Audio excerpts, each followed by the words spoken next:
Hey skiers, I'm Jeff from skiessentials.com. Hey, I'm Emily. Emily and I are here to chat about the brand new Rallybird 104 Ti. You got to ski this earlier this season at Sugarbush, and I know you had a immediate fondness for it. I sure did. And I got to ski them at the ski test. Oh, cool. Yeah. I don't think I knew that. Yeah. That's fun. Yep. Learn something new every day. You sure do. So as a refresher, we've talked about it a little bit now, but Rossignol kind of split up their line for 2023. So now we have a specific Rallybird line where the past two seasons we had Black Ops Rallybird, which kind of fell under the Black Ops heading. Mm-hmm. It got a little confusing there. I think Rossignol's done a really good job kind of differentiating their line. If you want to learn more about that, head on over to our preview video and article for the Sender and Rallybird line. Bob does a great job in the written article kind of breaking everything down so you can learn more about it. But within this new Rallybird line, this is like the biggest and baddest ski. This is the real deal. Rossignol's got a slew of different technology that they use across all their skis. This one's got a lot. I'm just going to use the ski as a cheat sheet because I don't want to forget anything. There's a lot going on in here. Yep. Starts with a Polonia wood core. That's very lightweight to start. Then we get a Titanal beam, which is pretty darn important to this ski. That's where it gets the TI in its title. We get damp tech, so we get some rubber application in the forebody of the ski. We get carbon alloy matrix, so that cross-hatching kind of grid of carbon. We've been talking about that with Rossignol for a while now, at least half a decade or so. And then we get a little air tip, so they've kind of shrunken the size of the air tip down to about that length, opposed to, gosh, it was like a foot long in skis like the Sky 7. And then we get dual ABS line control technology. I told you there was a lot going on in this ski. So ABS material is basically the same as this sidewall material. So it's a very dense plastic. And in this ski, there's two vertical strips of it running through the core of the ski, which is really cool. Rossignol uses similar technology in their race skis with metal. Kind of interesting to see the trickle down to skis like this with a different material. And that happens on the men's side as well. Sometimes they use visco line control. Pretty cool to see Rossignol kind of switch things up. And that's it. That's everything in this ski. So a lot going on, a lot of kind of, gosh, I'll just go as far as saying like innovative technology. I think Rossignol's kind of been pushing the materials boundary for a few years now, and this ski is a really good example. If you want to hand me that ski that you've got over there, the other one, the wider one, the big one. Yes, of course. Thank you. Just to look at shape really quickly, to me this is a pretty aggressive, which we'll let Emily speak more to performance, but I would categorize this as a pretty aggressive directional freeride ski. It is 104 underfoot, at least this 171 that I have. Sorry, this one's 102 underfoot. The longest length, the 178, goes up to 104. But pretty much anything over 100 underfoot we kind of categorize as a freeride ski. Little bit of early taper. You know, I think this shape works really well in skis like this, where it kind of straightens out through the forebody of the ski. And then more tip rocker compared to tail rocker. So tip rocker starts right there where my hand is. Tail rocker is, you know, a little bit shorter, and I think the biggest thing that you want to point out with tail rocker is there's not much splay back there. So that gives you a pretty long effective edge. You know, if you're tipping this ski up onto a high edge angle, you're engaging that tail. It's not like there's banana rocker back there that's never going to touch the snow. So that's basically it for rocker camber shape. One of these skis is upside down. Yep. The last thing I want to mention is turn radius. So pretty big range in turn radius in these skis, which is actually something that we see in other skis in the Rallybird line.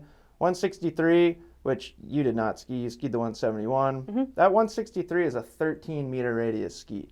So kind of take that with a grain of salt. You know, some of the things that you might say about this ski, might not hold true to that 163, just in the sense that it's not going to be as quick of a turner. This ski has a 16-meter radius, which to me is very well-rounded turn radius for a ski like this. And then if you bump up to the 178, the longest length, you're going to get an 18-meter turn radius, which 13 to 18 is like practically not even the same ski. Yeah. It's a wild jump in turn radius. That's it for shape and construction. Let's hear from Emily now. You like to ski pretty fast. What does the ski say on it? All in, full gas, always fast, which kind of sounds like your skiing style. A little bit. It does resonate with me quite a bit. Yeah. I do, yeah, I would consider myself a more aggressive skier. Definitely like to go fast down the fall line when it allows. And as I was speaking to the 92s, which are more geared towards, I don't know, quicker edge to edge, more maneuverable skiing. So conditions like moguls and trees, which I also love to ski. These are more fit for just going, like fast and confidently down the fall line, which I immediately found. And how you said that, like immediate fondness, really is true. And actually, when we were skiing the Rallybirds, I started on the 92s, and then when I was given the 104s, I think you or someone that we were with said, like, you're gonna like these. Yeah. And just, so I went into it already thinking, like, all right, I think I might really enjoy these skis, given, you know, a lot of factors. I definitely like a wider ski. Yep. So I liked, you know, on seeing them immediately, just like the profile, the size, everything really spoke to what I'm used to skiing. Whereas the shorter 92s, you know, it took me a second to get comfortable. Sure. And I believe, you know, at Sugarbush, we kind of went straight up to one of the steeper pitches. Yeah, is that FIS? Yes. Yep. Yeah, cool. Yeah, and you know, within a couple turns on these skis, I immediately in my head was like, I love these. Like, they just handled the speed and the steepness so well, and I felt like I could really drive them, which felt great. Yep. And they were stable. Like, I didn't at any point feel like I was gonna overpower them. Like, they really kind of fit my skiing style perfectly. Yeah, pretty hefty, strong ski. Yeah, and you know, I would say my experience on skis with metal is, you know, I don't have a ton. I'm more drawn to, or the skis that I've been on recently have just been like lighter and wood core. Sure. Given that I've been at, you know, Mad River a lot, but so I was curious to see how I would like that and how much difference I would notice, and I mean, it was significant. Yeah, it's nice to get on a ski with some metal in it. It's very nice. Now I'm like, you know, I'm not sure where to go from here, because now I'm, you know, I really loved how these skis performed. Emily, just you wait. It's gonna get more confusing. We have a lot of plans of using Emily in more content going forward. Yes. And I will just tell you from firsthand experience that it does not get simpler. Yeah, no. Yeah. It gets more confusing, and then you'll end up owning a bunch of skis that you never ski. Well, that's part of this, isn't it? Not a terrible problem to have. Yeah. But no, it is nice having metal. Given that, and how, you know, I mean, like, they were just really strong, stable, really fun skis that I could really push, which was great, but they were also, you know, going off the side of the trail and kind of popping off things. Still really fun and playful, which to have all of that in one ski, definitely a huge plus. And as far as the shape, you know, normally I ski on a ski with camber and then tip and tail rocker. Yep.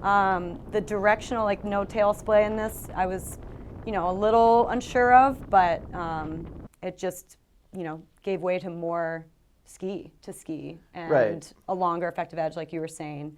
And could just really like get into carving, like I would say longer arcing turns. Yeah. They're not the snappiest ski, but they are so smooth. Like, I think the damp tech aspect of these skis, I mean, they just, when I compared on the ski test day, like some of the other bulkier skis with those, I was that's what really stood out to me was the dampness. Like So Bob's not here, but if he were, one of Bob's favorite games is oh yeah, I've seen. Yep. Ski Phonics. Ski Phonics. And that's got a very quiet, damp Yes. sound to it. Yeah. You know, some skis, even skis that use metal, like typically when you do that to a vocal, it can sound like kind of pingy. Yeah. Which is where a lot of their kind of precision comes from. Sure. I think these, when you say smoothness, Yeah. I think that's a great adjective to describe this. Yeah, and precision too. I mean, just like felt like I had complete control over the ski and in any turning, any driving of it. It was just, yeah, I really enjoyed it. Yeah, I can tell. And you mentioned kind of stability and strength, but not feeling like, or at least it sounds like you didn't feel like you were locked into a turn. No, And like some that's skis important can to get scary. Totally. You know, if you're like fully locked into a carving turn on a trail like FIS and you Yes. start going like pretty fast, Yeah. it can be a little intimidating, and you have to like literally jump to unweight your tail to Yes. like dump some speed in Yep. your next skid. Seems like these had a little bit of forgiveness and Absolutely. user friendliness. And I was half expecting that given my experience on other skis with a Yep. similar build and profile, and yeah, it was very the opposite.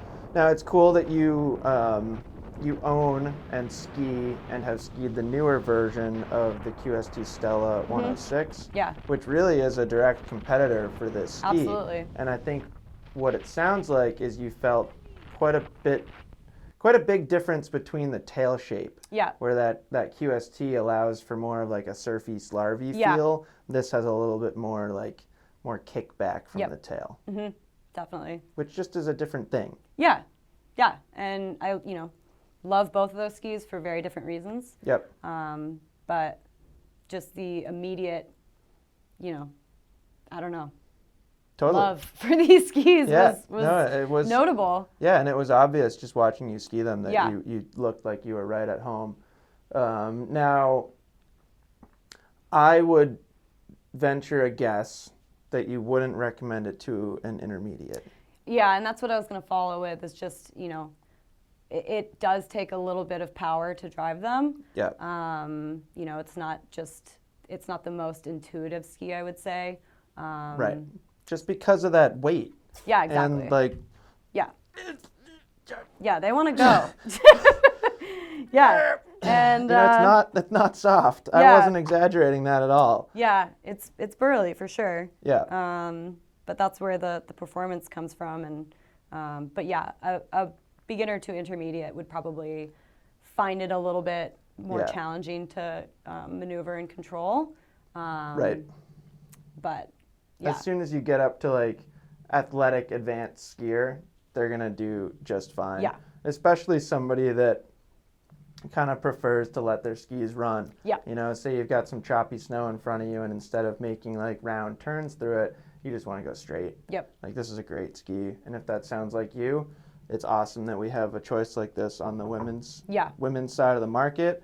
If what we're saying sounds like a little bit too much for you, Rossignol makes this ski. They make the Rallybird 102, which drops some metal, drops some of the weight. It's a little bit more user-friendly, a little easier to ski. Yep. I would say an upper-level intermediate would have a lot more fun on this than the 104 Ti.